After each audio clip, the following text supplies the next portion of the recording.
Good morning, it is Wednesday, January 18th, and this is going to be my first drive with FSD Beta 10.69.25.2.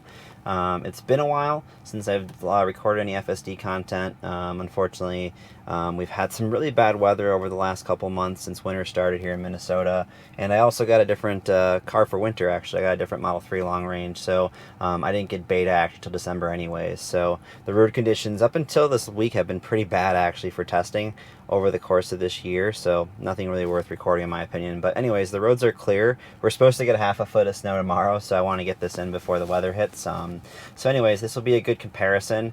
Typically with this route to my office in Edina, we typically skip over the highway parts just because Vision Autopilot has pretty much remained unchanged over the last few years from like a routing perspective and whatnot. The same issues are still there, unfortunately.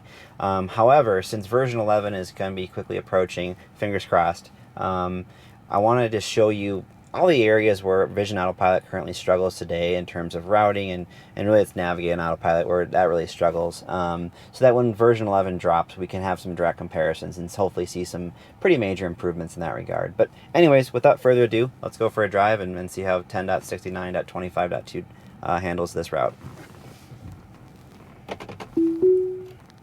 Alright, so as usual, I'm trying to engage from the driveway here. I'm trying to see if it will actually go. Even the squirrel's wondering what's going on. I'm just going to nudge it a little bit here to see if it does it. It's getting really close to the snowbank on the right. See if it actually makes the right move. Alright, we finally have the tentacle up here, so it should make the turn to the right. And then it gets confused. So, unfortunately, that issue's still there out of my driveway. That's been a regression that's been there for the last few builds, going back to the early 10.69 builds, and before that, unfortunately. So that results in a disengagement right off the bat. But as you can see, the snowbanks are pretty high. We've gotten a lot of snow, so you know, it is what it is. If I have to drive my car to the middle of the street before it takes over, I can handle that. And then again, one thing I'll call out that I always call out here in my videos: the speed limit in Minneapolis is incorrect for all city streets. So unfortunately, I have to change the speed on my city streets, you know, around my house and stuff quite a bit. We're getting pretty close to the snowbank there, so I'm going to take over. Interesting how it said stopping for traffic control. I wonder if it stopped the stop sign on the bus there. That was interesting. Historically speaking, I've never seen it stop for buses before. I always have to disengage. So that was interesting. And as it says there, full self-driving may be degraded, so interesting. Probably because we slipped a little bit on the ice, but nothing too crazy. Got cars coming to our left here, and then a lot of traffic to our right. And we're doing a great job of posturing, obviously because of the snowbanks, though. I'd say we're over a little too far to the left, so anybody turning from our right to our leftmost lane here is going to have a bit of a squeeze getting in there, so hopefully nobody has to do that while we wait here to turn. Should be clear here, and as a split second after that car passes, we're already moving, so excellent behavior there. You know, FSD continues to do a really great job waiting its turn, and as you see, the visibility is pretty poor on both sides. It's even made worse by the snowbanks. You know, in the spring, summer, and fall when there's no snow there, it's not easy to see as it is, and then you add the snow to the mix, it even becomes more difficult. So it did a great job of peeking out, but not getting too far out in the lane, because in the earlier builds when we were starting to kind of get better at the unprotected left turns, the car would just, you know, peak way too far out in the lane, and then of course we're, you know, kind of in the way of oncoming traffic. So overall, continued good behavior there, so that's good stuff. And then, so we're supposed to be going straight here as the nav shows, and I noticed this in 69.25.1 and pretty much a lot of the other 69 builds, unfortunately, where if we're behind traffic here at waiting to go straight across the intersection, the car will get really confused at where it needs to go. I continue to report this behavior to the team, but it remains an issue. So we'll see as we get closer to the intersection here what happens, but I'm guessing we're going to have some issues, and it may result in a disengagement. So we'll have to just wait and see.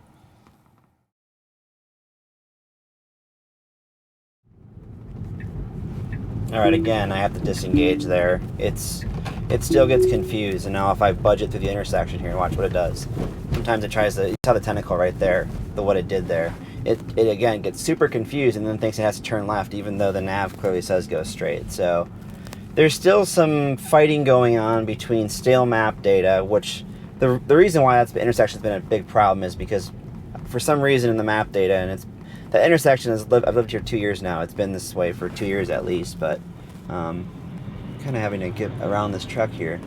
Not quite thrilled about the behavior towards oncoming traffic there. I'd rather be a little closer to that semi, so I'm going to report that too. But anyways, back to that intersection back there, across Central and 37th. Essentially, the right lane used to be a turn and a proceed straight lane, but unfortunately now, for the last several years anyways, the right lane is turn only. So you have to be in the left lane if you're going straight.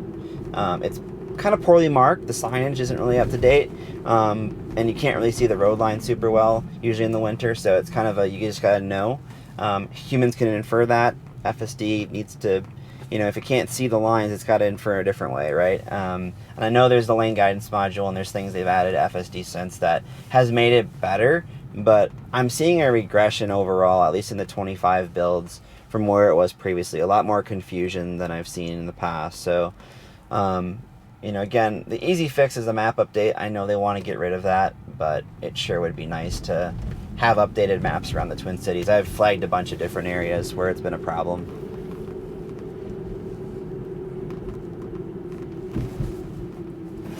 And because of the snow, we're having to kind of thread the needle here. I'm going to let it go. Yeah, I'm going to be a little close to that truck there, but otherwise pretty good. He was already slowing up, so I kind of let it do its thing there.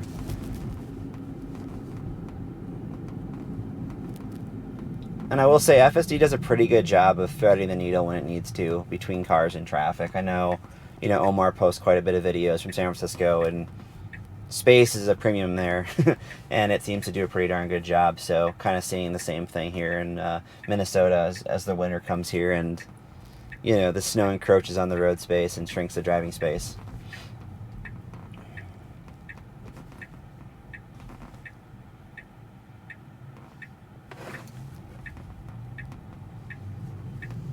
I think that's the first time the car has ever proceeded like that.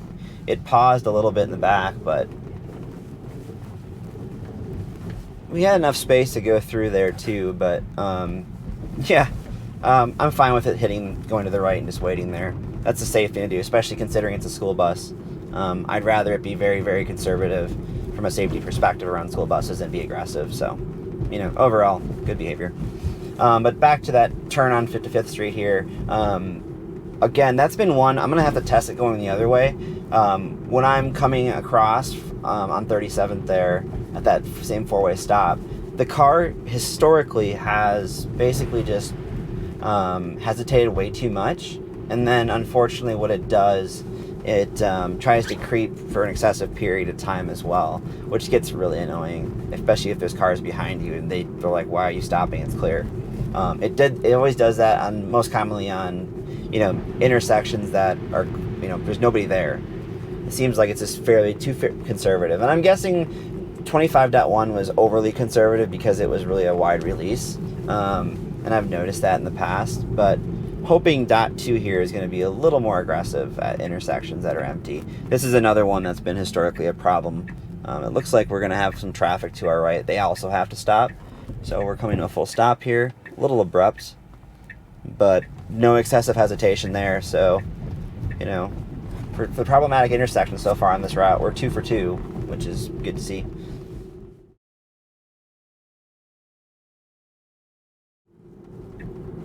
And again, this issue's been there for ever in all the 10 builds I've tested, 10.x builds I've tested. So I'm going to continue to report that one if it actually goes. There it goes.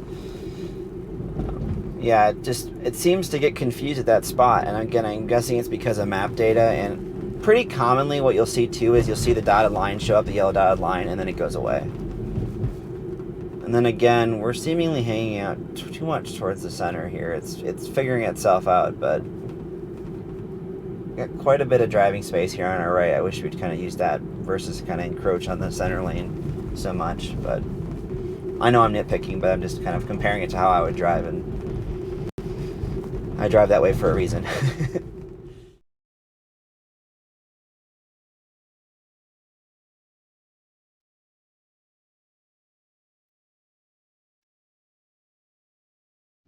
And historically speaking, this section up here has been one where we've sometimes strayed too much towards the center. I'd be interested to see what it does here. We're slowing a little bit, but staying to the right as we should. So far, so good. And right here is where we've strayed before to the center, and it looks like we did a good job around that corner. And doing a really good job staying to the right so far on this stretch.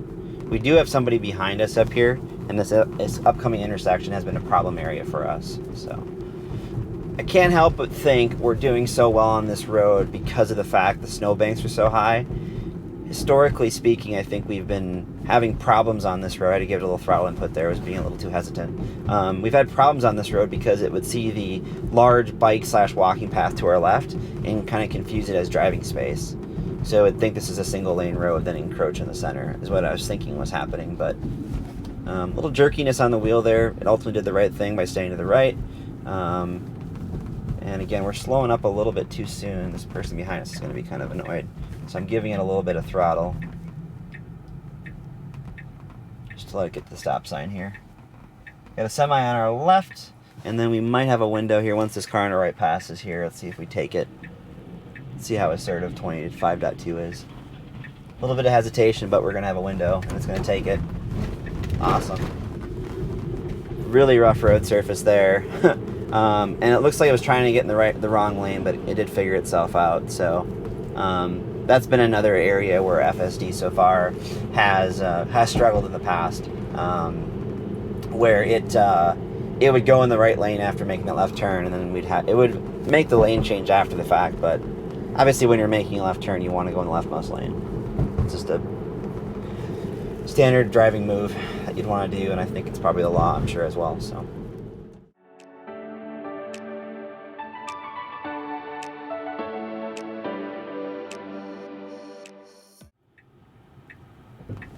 All right, green arrow, and we're going right away. And as you can see here, we're kind of cutting the corner there again. So nobody was waiting to turn yet, so I just let it do its thing. But that's something that I would definitely be disengaging for if there was a car there, if it did that. Usually it would be very choppy, and then it would make for a much slower left turn because of that. So I don't know if it's still basing on where it turns in based upon map data and GPS location. That would make a lot of sense. But of course, Elon said multiple times he wants the system to function in places that it has no map data. So in order to do that, there needs to be a lot of, I think, work still yet to be done. But overall, again, this drive hasn't been so bad so far. So minus that one disengagement, and I'd say overall regression with the recent 69.25 builds and back further. This build so far seems pretty solid.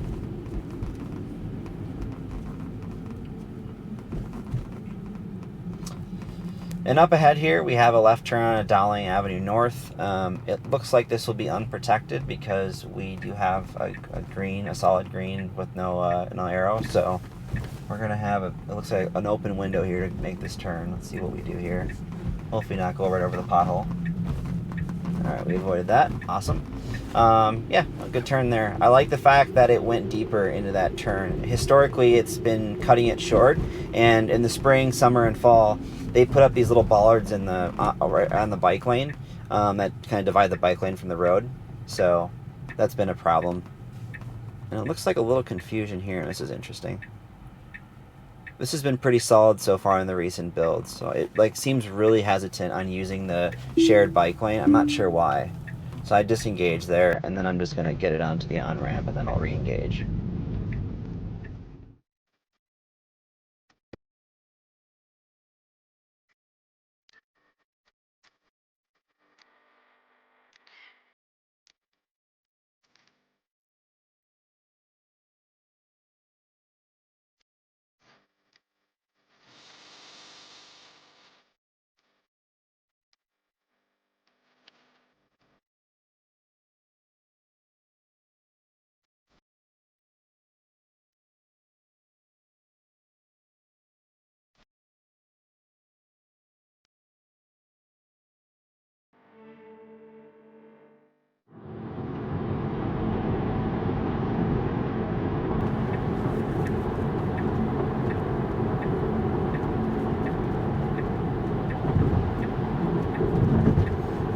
one thing I noticed too, and that has been interesting with the FSD Beta code on the system, and one sec here. So I guess, this is one area I want to call out. There's a mapping issue where it says this lane basically disappears, which this has been doing this for 3 years now, over 3 years since I got Navigate and Autopilot on my first Tesla. It results in at least 3 or 4 lane change cancellations. Super annoying. I've fixed the issue in OpenStreetMaps, made sure all that data is accurate, submitted that same issue to Tesla probably 10 times, and it still remains unfixed. That could obviously be fixed easily by a navigation update, but I'm guessing we won't see any major changes there until version 11. So, but yeah, with the lane changes back on that road there, it's been interesting because of the pavement surface. We're going a little fast here. Let's see what it does. Yeah, I'm going to have to take over. So that's a disengagement right there. And that's pretty common, unfortunately, in that area. I wanted to see if it would slow down even a little bit in this build. But again, a lot of the same issues that have been in Navigate and Autopilot since the beginning on this route are still there on the freeway portions. It's just, it is what it is. Obviously, the code hasn't changed a lot, so can't say we're expecting any changes here. Like I said, version 11 is going to be the first Autopilot build that I'm going to be super excited for, because most of my driving is freeway based. So, I have a lot of routes that most of my routes there's at least a few disengagements each way because of mapping issues. So I'm not sure why it's turning there. It's supposed to take 100 south the entire way. So the routing is correct, as you can see, but not sure. That's interesting. I've never had it try to use that other entrance before. So like I said, there's a lot of mapping issues on around this area in Minnesota with Highway 100 and Interstate 394. For whatever reason, it's been a problem area for Autopilot for as long as I can remember. And just again, comes down to where Tesla source their maps from. Obviously, as they remove their dependence on maps and get away from that, things should improve dramatically around here, because it's not very difficult in terms of our road layouts, in my opinion.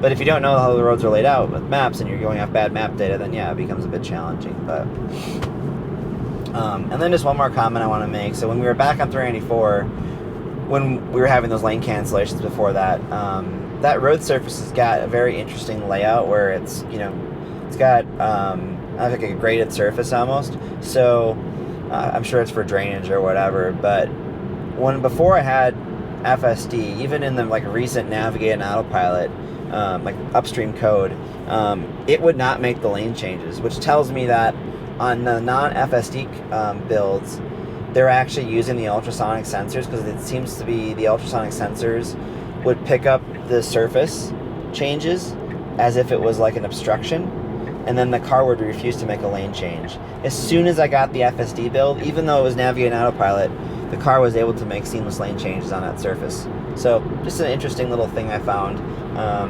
when comparing the two when I got, again, FSD in this car back in December. So.